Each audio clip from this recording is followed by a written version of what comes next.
Good evening. Thank you for joining us for day 19 of the 25 days of Advent. Less than a week left. Today, we're going to talk about following that star. Many of us have a star on the top of our Christmas tree.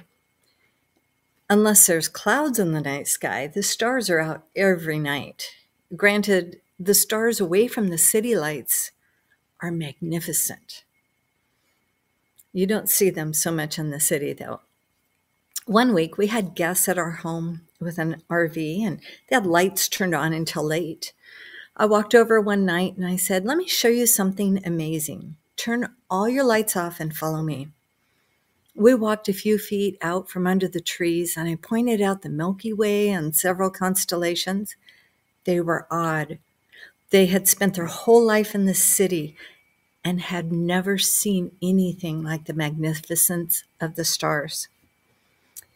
On the first day of creation, God separated light from dark. On the second day, he created the firmaments. From what we know about the size and the brilliance of the galaxies and stars, this was a whole lot of creating for one day. But God spoke, and it happened. Think about why he created the stars. Beyond being beautiful, what is their purpose? Their magnificence is so awe-inspiring that God reminded man the stars are not to be worshipped. The worship should be for him, their creator. We also know that God has put certain signs in the heavens regarding big prophecies. Does God put our future, our horoscope, in the stars to predict our day? No, that's astrology, not astronomy. We know that the sun is a star, and that solar flares on the sun disrupt radio waves on Earth. In fact, every 11 years, the sun's north and south poles reverse and cause weather patterns to shift extremes on Earth. And the sun is a key star in our life here on Earth. For thousands of years, men have navigated by the stars. Skilled navigators knew the stars by name, knew their path across the heavens, and ships could sail across oceans and clear around the world by following the stars.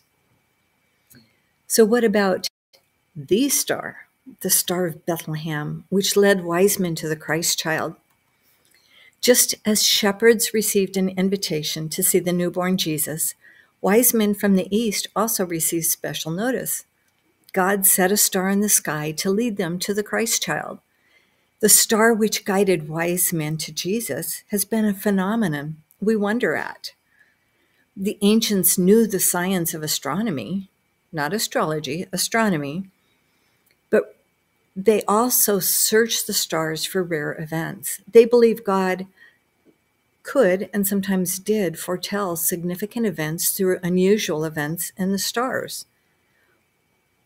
One Christian apologist who studied this is Michael Heiser, who points out a very rare star and planetary alignment using Revelation 12, 1 through 5, and a star chart program. He notes that Regulus, the king star, and Jupiter, the king planet, were overlapped above Virgo the Virgin's head. She was clothed in the sun for 20 days, and the moon was under her feet for 80 minutes. Leo the lion was above her head. Is this a Star of Bethlehem?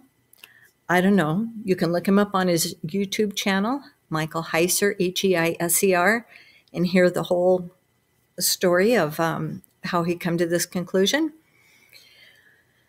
If this is true, Jesus would have been born on Rosh Hashanah, which is New Year's Day, in 3 BC. Could be. Only God knows for sure. And it doesn't really matter to us, does it?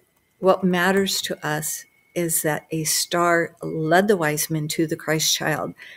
We know that God used the Star of Bethlehem, whatever it may be, to show the wise men when and where his son would be born so that they could worship him and bring him gifts.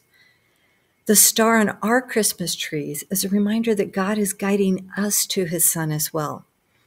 Just like the star points to Jesus, we are also to point others to him. Is it enough to just put a star on our tree?